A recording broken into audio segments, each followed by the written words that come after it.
সুপ্রিয় শিক্ষার্থীরা, আজকের অনলাইন ক্লাসে তোমাদের স্বাগত জানাচ্ছি এবং সেই সাথে নতুন বছর উপলক্ষে প্রীতি ও শুভেচ্ছা জানাচ্ছি।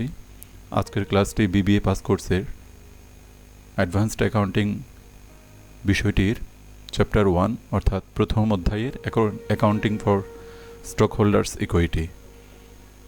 তো আমরা গত ক্লাসে একটি অঙ্ক করেছি। আজকের অঙ্কটির প্রশ্নটি আমরা পড়ি। The stockholders' equity accounts of NIR Corporation on January 1, 2019 were as follows. Preferred stock 8% টাকা 50 per, cumulative 10,000 shares authorized 4 লক্ষ টাকা। Common stock 1 stated value 10 lakh shares authorized 10 lakh টাকা। Paid in capital in excess of par value preferred stock 1 lakh.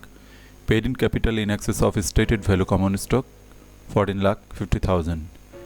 Retained earnings 18 lakh 60,000 16,000. Treasury stock common 10,000 shares 50,000. During 2019 the corporation had the following transactions and events pertaining to its stockholders equity. February 1 issued 25,000 shares of common stock for taka 1,20,000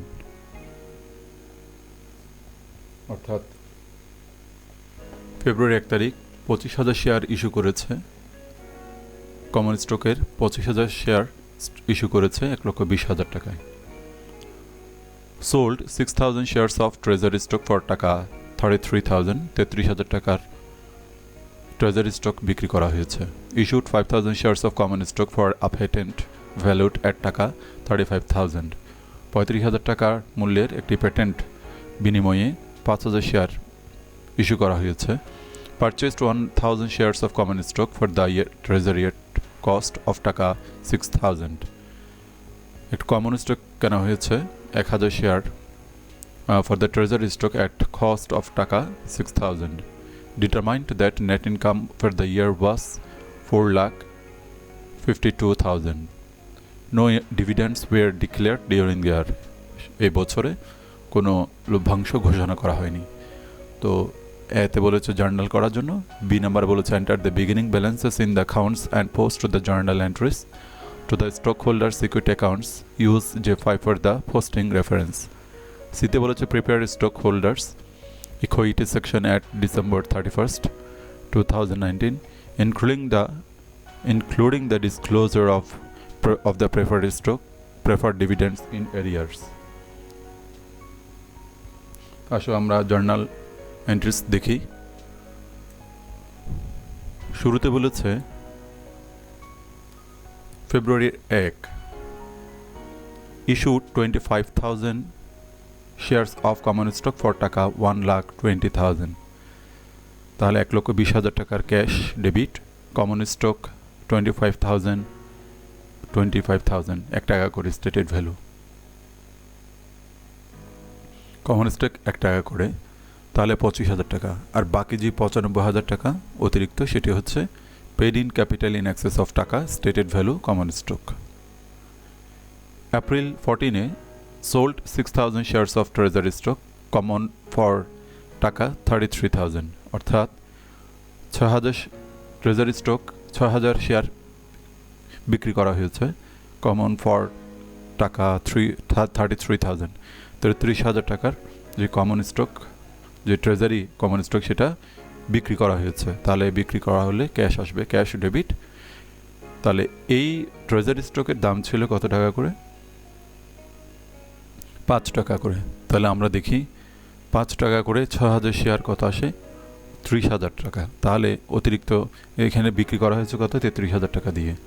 6,000 share 5 টাকা করে তাহলে 30,000 টাকা অতিরিক্ত 3,000 টাকাটা হচ্ছে paid in capital from common treasury stock. তাহলে cash debit.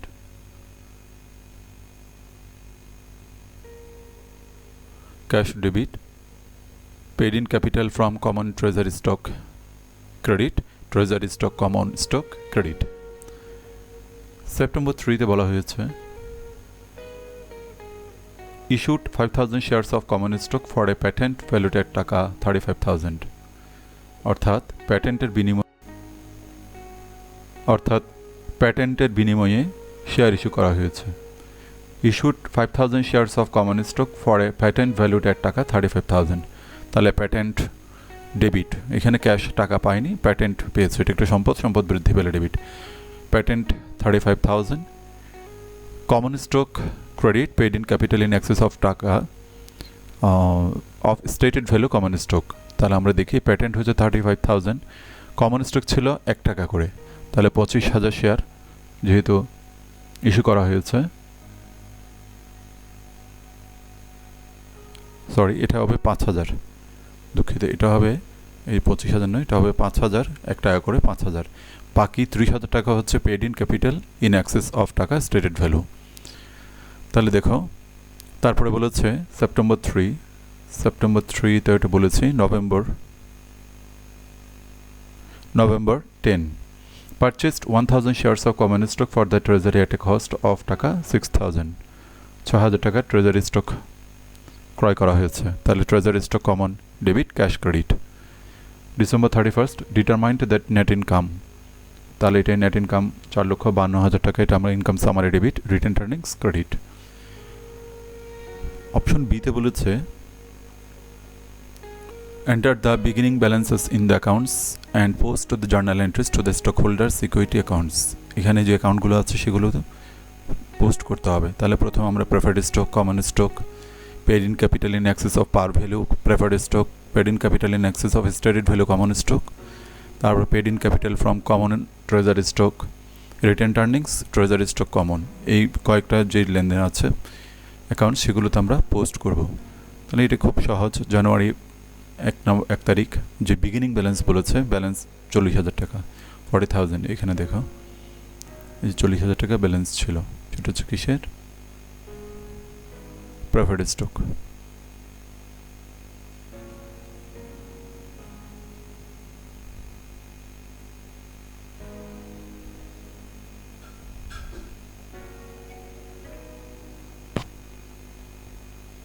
এটা 4 লক্ষ টাকা, দুঃখিত, এটা একটু প্রিন্টিং টাইপিং মিস্টেক, এটা হচ্ছে 4 লক্ষ টাকা। দেন কমন স্টক ছিল কত টাকা, কমন স্টক ছিল 10 লক্ষ টাকা, কমন স্টক ব্যালেন্স 10 লক্ষ টাকা। তো এখান থেকে আমরা পোস্ট করব কমন স্টক, তারপরে হচ্ছে 25,000 টাকা, তাহলে এই যে কমন স্টক এখানে আছে, এই যে কমন স্টক ক্রেডিট একটা, কমন স্টক ক্রেডিট দুইটা কমন স্টক ক্রেডিট, একটা হচ্ছে ক্যাশ প্যাটেন্ট, একটা হচ্ছে ক্যাশ। তাহলে আমরা এখানে দিই ক্যাশ প্যাটেন্ট 25,000, তাহলে 10 লক্ষ আর 25,000 যোগ করলে 10,25,000, প্যাটেন্ট 5,000, 10 লক্ষ 25,000 সাথে 5,000 যোগ করলে 10,30,000। তেমনি করে paid in capital in excess of par value preferred stock ব্যালেন্সে ছিল 1 লক্ষ টাকা, paid in capital in excess of stated value common stock balance ছিল 14,50,000 টাকা। তারপরে এর সাথে আমরা এই যে paid in capital in stated value common stock, এখানে দেখি paid in capital in stated value common stock এখানে একটা, এখানে একটা, তাহলে এখানে 3,000, এদিকে হচ্ছে 30,000। তাহলে ক্যাশ প্যাটেন্ট, তা আমরা লিখি ক্যাশ প্যাটেন্ট